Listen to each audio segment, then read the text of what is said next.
So the Japanese invaded Guam before they invaded Hawaii, and our grandparents and loved ones survived in the jungle with the lemai as well, with the other fruits and herbs and nourishments that they could gain.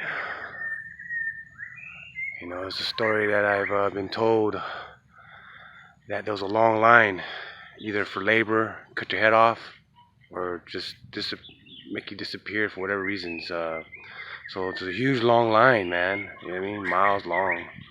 They barely saw a glimpse of the Nimitz, and they took off into the jungle. That was their chance, you know, to go. And that's why I'm here today, you know. But look how huge the taro is, how everyone can eat. Man, look at this. Breadfruit leaves are just amazing. And you can see the breadfruit right there. Dang, this camera sucks. I'm anti-iPhone. They call me iPhone. But anyways, man, you guys could see them. There you go. Just gotta really look close. But they're bright green ones. They're still young. Dang, they got the papaya right there. Man, this place is too beautiful. Only if you must eat. Now you leave this for them.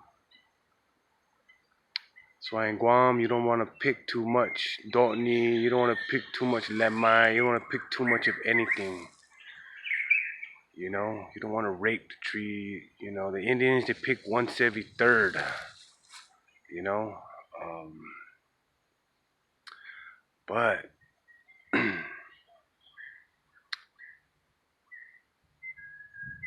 sounds of this place is amazing.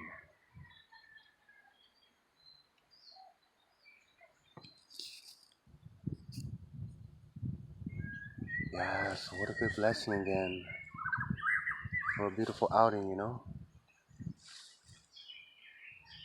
Next is gonna be the historical museums. Get to see the real stuff. Look at that beautiful coconut tree.